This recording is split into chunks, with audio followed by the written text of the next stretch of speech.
Ito ang dapat nyong malaman. Isa ito sa totoo. Ah, hindi naman pala nagpapakita ng seryoso at pagka-interes ng Maleta Boys, lead by Attorney Baligod, na sila'y humarap sa Blue Ribbon Committee at sumailalim sa investigasyon.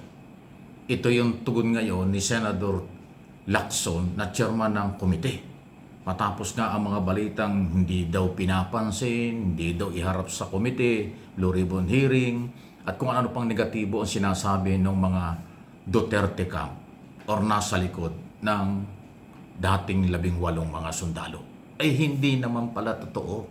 Nagka-interest na nga si Lacson na sila'y harapin at ipatawag. Okay? Para magsalita kung ano talaga itong kailan sinasabi. I-justify nila na meron talagang basihan ng kailan sinasabi. O ito, pakinggan po ninyo ang statement at interview sa harap ng media ni Senador Ping Lacson, chairman ng Blue Ribbon Committee. Kasi he should have communicated with the committee by now. Kung gusto niya talagang isa lang yung 18 or maybe some of the 18. Parang sa media lang nila gustong Wala namang effort talaga eh. Not insistence. Walang effort na makipag-usap na baka pwedeng tawagin. Wala. In-offer nyo na, sir, di ba? In-offer ko na, yeah. Kumbaga sir, kung makikipag-usap sana sa inyo, you're willing to meet with Yeah, Attorney because Baligod. I should really clarify muna. Ano ba ito sinasabi niyo? Parang do the math. Ano? At tingnan natin kung physically possible, logistically possible, edi pag-usapan natin at iisa lang natin. Ayoko lang iniwasan ko yung mag-hearing ka, mauwi lang sa contempt. Alam mo, wala naman kaming lugar dito. 18 yung ikukulong mo. Sir, bakit po lang? Hindi ko maiwasan kung mayroong mag-motion, to cite them in contempt of the committee. So may mag-motion dyan, tapos magbobotohan kami. Kung ipakulong. So walang betting kay Governor Chavit? Well, he's a former governor. Kaya I leave it up to him to justify his So, presence. liwanag Mag-testify siya. Anyway, makita ninyo naman yung credibility or incredibility, whichever the case, ng kanyang sasabihin. Kasi ganito yan naging dalawa tuloy yung issue dyan. Dahil si Chavit Singson, willing daw humarap sa Blue Ribbon, tinanggap ni Lacson. At kung ano ang kanyang sasabihin, papakinggan nila bilang dating gobernador. Ayan, okay? Si Chavit Singson yun. Ito, balikan natin. Napakaganda ng issue tungkol dun sa Maleta Boys. Alam mo kasi, hindi naman kasi basta pag nagpunta ka dyan sa Senado, haharap ka na. Siyempre may mga pag-uusap muna yan. Dahil ang iniiwasan ni Ping Lacson as chairman ay yung katanggap-tanggap at kayang manindigan nitong mga dating sundalo sa kanilang sasabihin at merong basihan. Kasi pag ginisa daw yan ng mga member ng Senado, na komite, at hindi makasagot, baka may mag-motion na i-contempt, makukulong daw. Walang paglalagyan ng 18 na pwedeng makontempt. Kaya ang gusto niyang mangyari, si Baligod makipag-ugnayan sa kanya, kanila munang i-assist, aalamin mabuti kung kayang panindigan ang sinasabi at mayroong bang basihan para hindi sila lumabas na nagsisinungaling at nang hindi sila ipakontempt ng mga senador. Kasi wala naman talagang magagawa po ang chairman kapag nagtatanong ang senador, ang member ng komite, tapos alam na nagsisinungaling, pagka nag-file ng motion to contempt at nagkaroon ng second demotion, wala magagawa ang chairman doon. Automatic yun. Ipakukulong. Yun ang iniiwasan. Yun ang ayaw mangyari ni Senador Lacson, na makulong itong mga 18 na dating sundalo.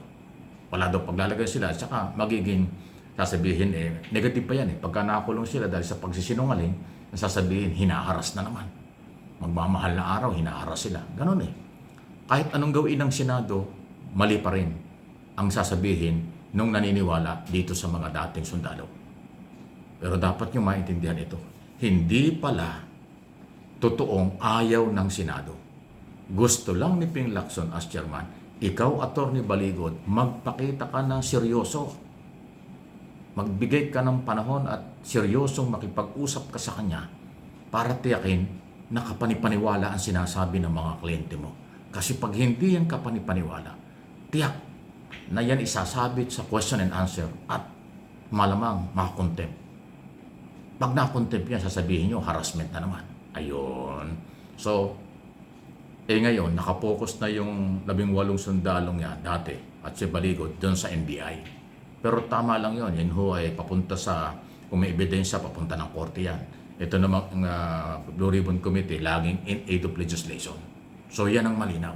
Hindi totoo, ulitin ko, hindi totoo, panibagong pambubudol pala, yung sinasabi ng mga kung sino-sino dyan, na takot ang Blue Ribbon Committee. Walang ginagawa ang Senado. Ayaw iharap sa Blue Ribbon Committee. Hindi pala totoo yun.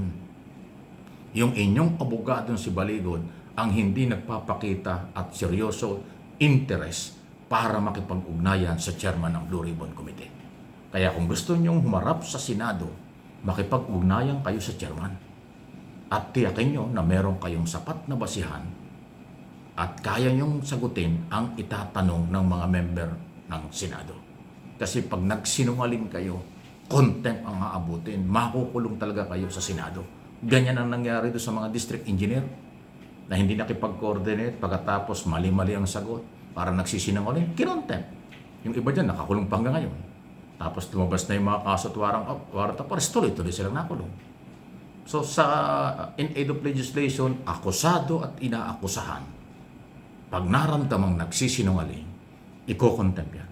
Ipakukulong yan kasi meron power ang Kongreso at Senado sa in aid of legislation investigation magpakulong kapag nagsisinungaling. Although dun sa kanilang authority, recommendation lang kung ano ang mga pwedeng ikaso.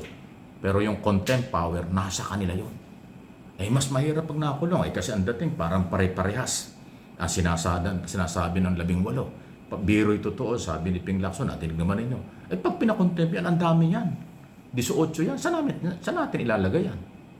Maliit lang naman yung kulungan ng Senado. O baka naman kaya si Atty. Baligod parang nagdadalawang isip at hindi seryoso nakikipag-ugnayan kay Ping Lacson. Baka alam niya. Ang totoo, mahirapang i-justify ng kanyang mga tauhan, mga dating sundalo, ang kanilang sinasabi. Kung iba yung sinasabi sa media, kasi sa media, iba yon. Question and answer yun, magsinungaling ka dun, okay lang. Kasi media yun, hindi yung korte, hindi yung Kongreso o Senado. Pag in aid of legislation, abay matindi ang tanungan dyan. Magkakahiyaan at pipigain talaga kung may laman ka o wala. Ganun po yun Kaya Atty. Baligod, ano ba talaga? Kaya mo bang iharap sa Blue Ribbon o ayaw mong iharap? Kasi naghihintay na pala ang Senado sa iyong dapat ay maayos na coordination. Ayun, di ba? Yan ang bago. Taliwas doon sa pinapalabas ng ibang ayaw daw imbestiga, natatakot daw. Kayo pala ang hindi seryoso, pambihira kayo talaga. Dami niyong pakulok. Please like and share. Sa totoo lang, real talk lang ang ating pagtalakay sa channel na ito.